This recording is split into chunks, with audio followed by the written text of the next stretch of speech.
الحمد لله كفى وسلام على عباده الذين اصطفى أما بعد فأعوذ بالله من الشيطان الرجيم بسم الله الرحمن الرحيم ولله الأسماء الحسنى فادعوه بها. معزز سامعین کرام، دینی اور اسلامی بھائیوں،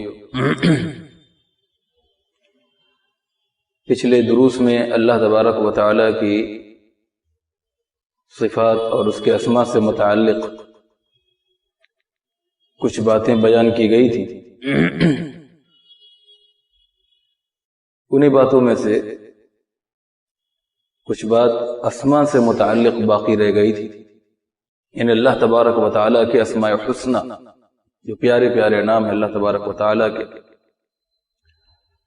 اللہ تبارک و تعالی کے ناموں کے تعلق سے عمومی طور پر لوگوں کا یہ سوچنا ہے کہ اللہ تبارک و تعالی کے کل 99 نام ہیں، اور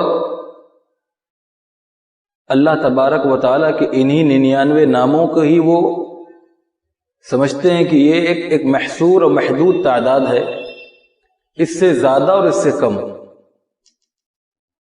اللہ تبارک و تعالیٰ کے نام نہیں. صحیحین بخاری اور مسلم کے اندر اللہ کے نبی صلی اللہ علیہ وسلم سے یہ بات ثابت ہے. آپ نے بے شک فرمایا کہ جو شخص اللہ تبارک و تعالیٰ کے 99 اسماء، اللہ تبارک و تعالیٰ کے 99 ناموں کو یاد کر لے، ایک کم 100، تو اللہ تبارک و تعالیٰ اسے جنت میں داخل کرے گا. لیکن اس کا مطلب یہ نہیں کہ اللہ تبارک و تعالیٰ کے کل 99 ہی نام ہیں. یہ سمجھ لینا قرآن بھی اور حدیث دونوں کے فہم کے خلاف ہے. قرآن میں اللہ تبارک و تعالیٰ کہتا ہے وَلِلَّهِ الْأَسْمَاءُ الْحُسْنَى فَادْعُوهُ بِهَا. اللہ کے لیے جو اچھے اچھے نام ہیں، اسماء حسنہ، بہترین نام، ان ناموں سے اللہ کو پکارو. اسی طرح علماء کرام کہتے ہیں کہ اللہ تبارک و تعالیٰ کے جو نام ہیں وہ ان گنت اور بے شمار ہیں، انہیں تعداد میں محصور اور محدود نہ کیا جائے کہ اللہ تبارک و تعالیٰ کے کل اتنے ہی نام ہیں. اور معاملہ یہ ہے کہ اللہ تبارک و تعالیٰ نے، حقیقت یہ ہے کہ کچھ ناموں کو اللہ رب العالمین نے قرآن اور حدیث کے ذریعے سے ہمیں بتا دیا ہے، اور کچھ ناموں کا علم اللہ رب العالمین نے اپنے پاس محفوظ رکھا ہے.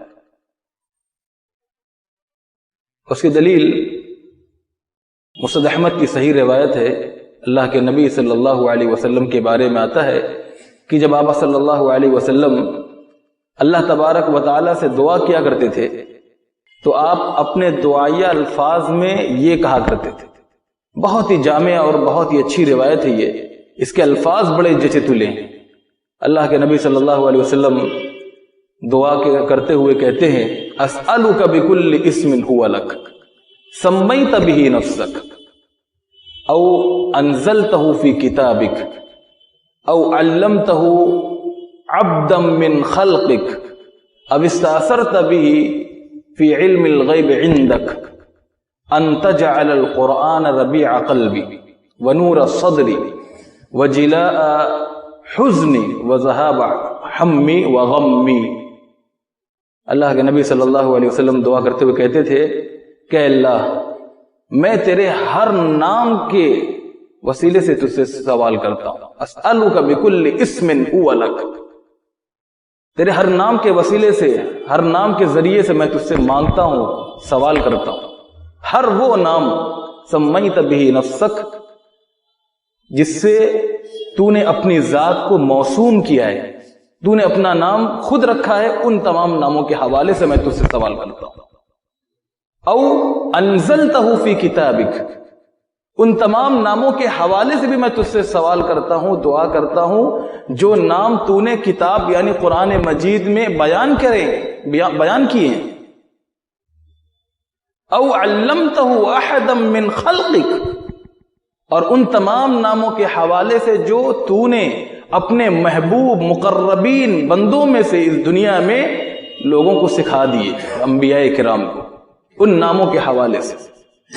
اب استأثرت به فی علم الغیب عندک، اور ان تمام ناموں کے حوالے سے تجھ سے میں سوال کرتا ہوں، دعا کرتا ہوں، جن ناموں کا تو نے علم غیب میں رکھنا یہ خاص قرار دیا کہ وہ نام علم غیب میں رہیں، لوگوں سے مخفی نہیں، لوگوں کو اس کا علم نہ ہو، ان تمام ناموں کے حوالے سے.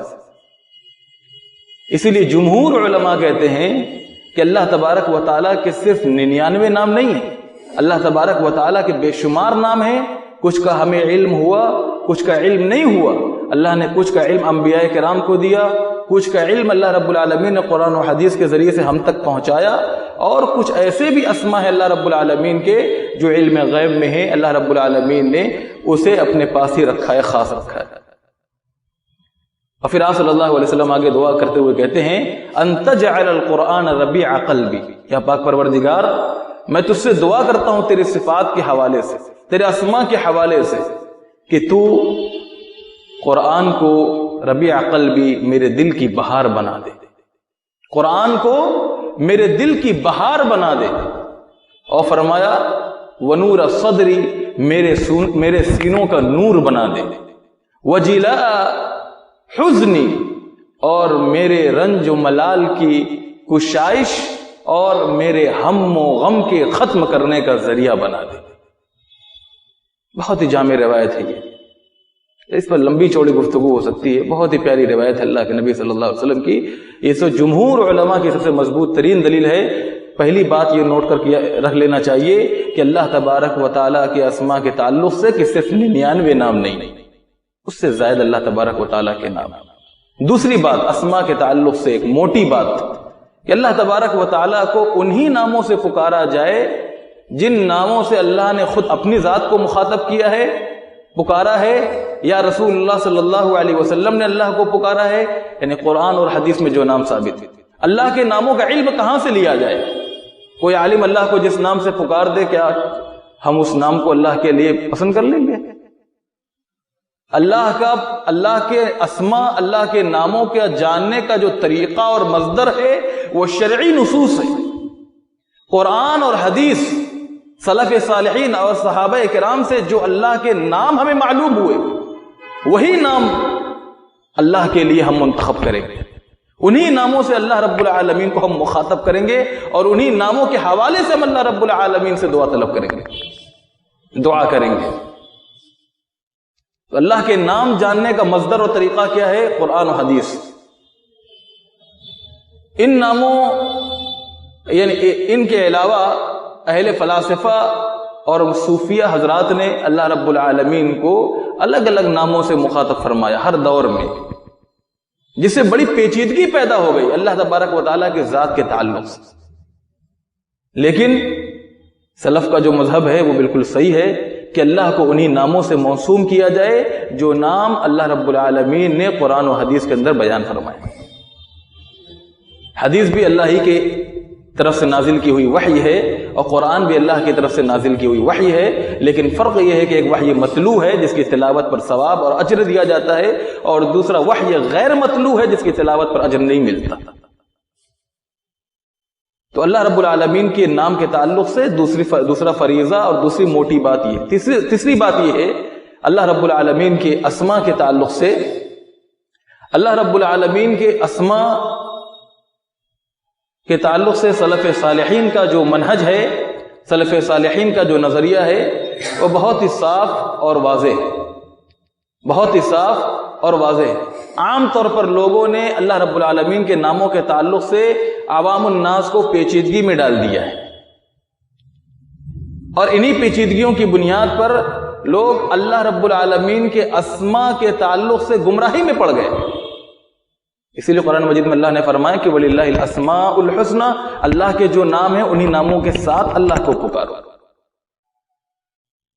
تیسری بات یہ ہے کہ اللہ رب العالمین کے جو نام ہیں، اسماء قرآن اور حدیث کے اندر بیان کیے گئے ہیں، اس کے اسماء میں ہی سے اللہ کی صفت نکلتی ہے، اللہ کے اسماء سے ہی اللہ کی صفت نکلتی ہے. الرحمن اللہ کا نام ہے، الرحمن سے صفت رحم نکلی، صفت رحمت نکلی، رحمت کی صفت، الرحیم اللہ کی صفت ہے، الغفور اللہ کی صفت ہے، اللہ کا نام بھی ہے، تو اللہ کے اسما ہی سے اللہ کی صفت نکلتی ہے۔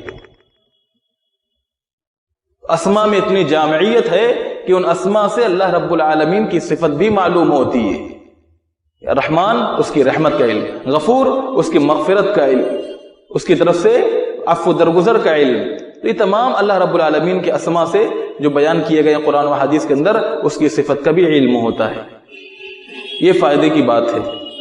اور قرآن مجید میں اللہ رب العالمین نے سورہ حشر کی اخیر کی 3 آیتوں کے اندر بڑے اچھے پیرائے اور انداز میں اپنے اسما کو شمار کیا، اپنے اسما کو شمار کیا۔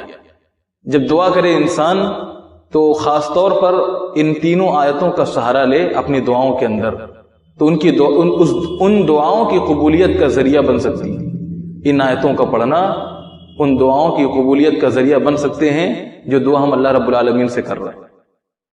اس قرآن کریم کی یہ 3 سب سے جامع آیت جن میں اللہ رب العالمین کے اسما کو پے در پے ایک ساتھ بیان کیا گیا، ایک بات دیکھ رہے هو اللہ الذی لا الہ الا هو عالم الغیب والشہادہ هو الرحمن الرحیم هو اللہ الذی لا الہ الا هو الملك القدوس السلام المؤمن المهيمن العزيز الجبار المتكبر سبحان الله عما يشركون هو الله الخالق البارئ المصور له الاسماء الحسنى يسبح له ما في السماوات والارض وهو العزيز الحكيم۔ یہ 3 آیتیں اس میں اللہ رب العالمین نے بڑی تفصیل کے ساتھ اپنے اسما کا بھی اور ان اسما سے جو اللہ کی صفات معلوم ہوتی ہیں ان کا بھی علم ہمیں دیا ہے۔ وہ اللہ الذی لا الہ الا هو، وہ اللہ ہی ہے جس کا جو حقیقی معبود ہے، اس کے علاوہ اس کے سوا کوئی معبود برحق نہیں۔ عالم الغیب والشہادہ، جو ڈھکے چھپے اور کھلے سب کا جاننے والا ہے، جو ظاہر ہے جو باطن ہے سب کا علم رکھتا ہے۔ عالم الغیب والشہادہ هو الرحمن الرحیم، وہ بڑا مہربان اور نہایت رحم کرنے والا ہے۔ هو الله الذي لا اله الا هو عالم الغیب والشہادہ هو الرحمن الرحیم هو الله الذي لا الہ الا هو، وہ اللہ ہی ہے جس کے علاوہ کوئی معبود برحق نہیں۔ الملک القدوس السلام، الملک وہ بادشاہ حقیقی ہے، وہ بادشاہ مطلق ہے، حقیقی بادشاہی جو ہے اللہ کے لیے۔ القدوس جو نہایت بابرکت، السلام جو سلامتی والا ہے، المؤمن جو امن عطا کرنے والا ہے، المہیمن جو نگہبان ہے، نگرانی کرنے والا، نگہبانی کرنے والا، العزیز الجبار المتکبر، العزیز جو غالب، الجبار زبردست، المتکبر بڑائی والا ہے۔ سبحان اللہ عما یشرکون، اور مشرکوں کی تمام شرکیہ خرافات سے وہ ذات پاک، مشرکوں کی تمام شرکیہ خرافات سے وہ اللہ کی ذات پاک ہے۔ هو اللہ الذی لا الہ الا هو الملک القدوس السلام المؤمن المہیمن العزیز الجبار المتکبر سبحان اللہ عما یشرکون۔ هو اللہ الذی لا الہ الا هو الملک القدوس السلام المؤمن المہیمن العزیز الجبار المتکبر سبحان اللہ عما یشرکون۔ اس کے بعد تیسری آیت جو یہ ہے اس میں اللہ رب العالمین کی اور خوبیاں بیان کی گئی کہ اللہ رب العالمین یہ صورتیں دینے والا ہے، اللہ رب العالمین یہ کام کرنے والا ہے، اللہ رب العالمین یہ کام کرنے والا، اس کا یہ نام ہے، اس کا یہ نام ہے۔ پھر اخیر میں اللہ رب العالمین نے فرمایا کہ یسبح له ما فی السماوات والارض، آسمان و زمین کی تمام چیزیں اللہ رب العالمین کی تسبیح بیان کرتی ہیں، اور وہ غالب اور حکمت والا ہے۔ اسما کے تعلق سے اللہ رب العالمین کے یہ سلف صالحین کا عقیدہ ہے، اس کی کچھ تفصیل تھی، اور انشاءاللہ انسان کے ایمان پر، مومن کے ایمان پر اللہ رب العالمین کے اسماء و صفات کا کتنا گہرا اثر پڑتا ہے آئندہ دروس میں انشاءاللہ اس کے بارے میں بیان کیا جائے گا۔ اللہ تبارک و تعالیٰ ہم تمام مسلمانوں کو سننے کے ساتھ ساتھ عمل کرنے کی توفیق عطا فرما۔ یا رب العالمین ہمارے عقائد اور اعمال کی احوال کی اصلاح فرما، ہمارے معاملات کی اصلاح فرما۔ یا رب العالمین تو ہماری مدد فرما، جب تک ہمیں اس دنیا میں زندہ رکھ، اسلام اور ایمان پر زندہ رکھ، جب خاتمہ ہو کلمۃ التوحید لا الہ الا اللہ محمد رسول اللہ پر۔ اقول قولی هذا فاستغفر الله لي ولكم ولسائر المسلمين من كل ذنب فاستغفروه انه هو الغفور الرحيم، واخر دعوانا الحمد لله رب العالمين۔